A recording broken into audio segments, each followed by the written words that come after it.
मैं फौजिया का हाथ पकड़कर उसे एक रूम में ले आया। बहुत बेहतरीन किस्म का रूम था, जिसमें एक बहुत बेहतरीन बेड बिछा हुआ था।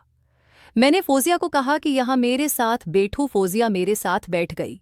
मैं उसका हाथ अपने दोनों हाथों में लेकर उससे कह रहा था कि फौजिया, इस दिन का मैं बेसब्र से इंतजार कर रहा था और बोला आखिर ये दिन पहुंचा। मैं चाहता था कि मैं तुम्हारे साथ पूरा दिन एक अकेले रूम में गुजारूं और देखो तुम मेरे पास हो। हम दोनों अकेले हैं और अकेला रूम है। मैं उन लम्हों को अपनी जिंदगी के यादगार लम्हे बनाना चाहता हूँ।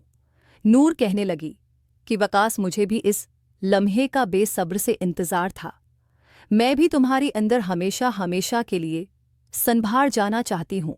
मुझे अपनी बाहों में समेट लो और मुझे हमेशा हमेशा के लिए अपना बना लो। मैंने कहा, फौजिया, अब मुझसे और इंतजार नहीं होता, चलो काम शुरू करते हैं। फौजिया कहने लगी, मैं तो कब से तैयार हूँ, मैं तो बस तुम्हारा इंतजार कर रही हूँ। तुम्हें जो करना है, जैसे करना है, मुझे कोई एतराज नहीं है। मैं राजी हूँ। मैं चाहती हूँ कि तुम खुद भी सुकून हासिल करो और मुझे भी अच्छी तरह से सुकून पहुँचाओ। खुद भी जन्नत की सैर करो और मुझे भी जन्नत की वादियों की सैर करो। ये कहकर मैं उसको लिटाने ही वाला था कि दरवाजे की बेल बजी। एकदम उसने अपना दुपट्टा ठीक किया और उठकर बैठ गए और मैं अभी एकदम हैरान व परेशान हो गया कि इस वक्त गेट पर कौन आ गया था। मैंने कहा, फौजिया, तुम यहाँ बैठो, मैं गेट पर देख कर आता हूँ कि आखिर कौन आया है। और फिर मैं अपने कब्रे दरअसत करके गेट पर आया। गेट पर आया तो हमारी पड़ोस वाली लड़की नदा थी, जिसकी उम्र 17 साल थे और वो भी नई नई जवान हुई थी।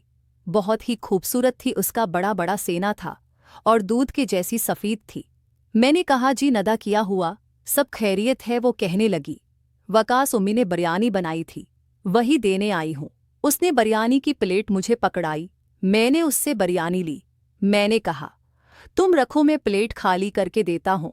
वो मुझसे कहने लगी कि मैं खाला से मिल लूँ। मैंने कहा कि नदा, घर में कोई नहीं है, वो हमारे रिश्तेदारों के यहाँ एक छोटी सी पार्टी थी तो सब लोग वहीं गए हैं।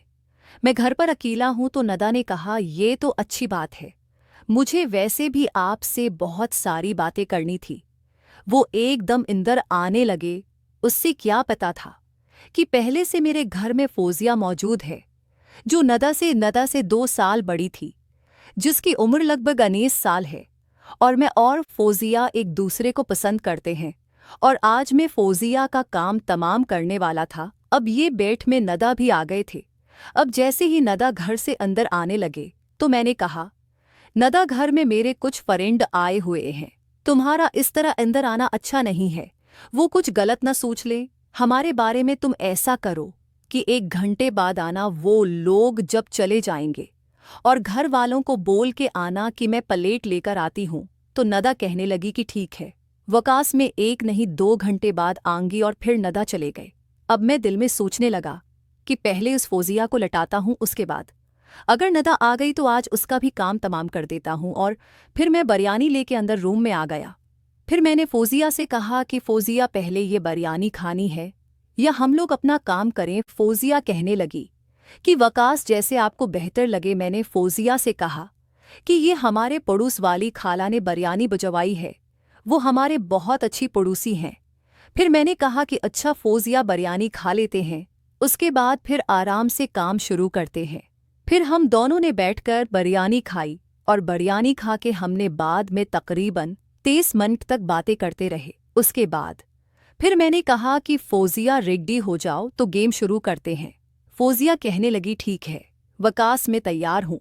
फिर मैं फौजिया के साथ खेलने लगा और खेलते खेलते मैंने उसका सब कुछ दूर कर दिया और अपना भी सब कुछ उठा दिया। और फिर हम दोनों जन्नत की वादियों की सैर करने लगे। उसका भी पहली दफ़ा था और मेरा भी पहली दफ़ा था। हम दोनों इस काम में उनाड़ी थे। थोड़ी मुश्किल उससे भी हुई थी, थोड़ी मुश्किल मुझे भी हुई थी, थोड़ी तकलीफ उससे भी हुई, थोड़ी तकलीफ मुझे भी हुई। लेकिन फिर कहते हैं, हर अंधेरी रात के बाद उजाला आता है। फिर तकलीफ के बाद जो राहत और सुकून मिला वो कमाल का था। तकरीबन 30 मिनट लगे थे और हम दोनों ने काम मुकम्मल कर लिया था। और फिर मैंने कहा कि फौजिया, ये आज के लिए इतना काफ़ी है, फिर जब मौका मिलेगा तो मैं तुम्हें बुला लूंगा अपने घर। और फिर फौजिया चली गई। मैं बस नहा धोकर फ्रेश होकर बैठ गया था।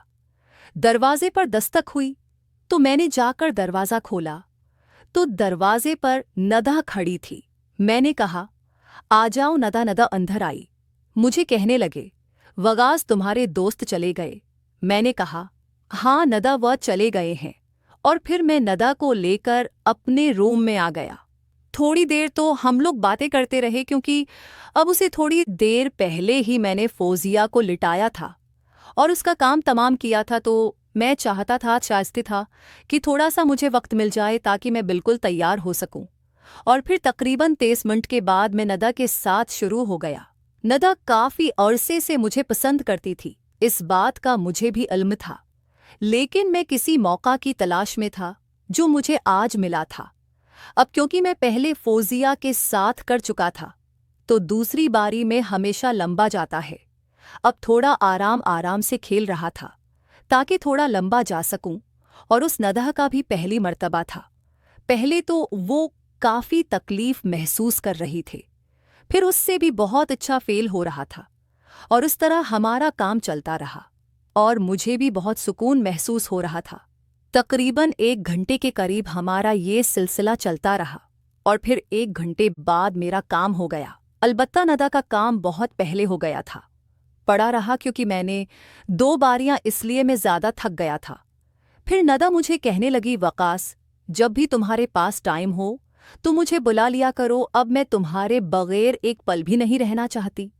और फिर यही होने लगा, कभी नदा तो कभी फौजिया, कभी नदा तो कभी फौजिया, इन दोनों के साथ में खूब इंजॉय करता था और वह दोनों मेरे साथ खूब इंजॉय कर देती। और फिर एक दिन फौजिया की शादी दूसरी जगह हो गई और फिर नदा आती थी मुझे मिलने और तकरीबन 1 साल बाद मैंने घर वालों को नदा के घर पे भेजा और नदा से मेरी शादी हो गई। आज मेरा एक बेटा है 2 साल का और मैं नदा के साथ एक बेहतरीन और खुशहाल जिंदगी गुजार रहा हूँ।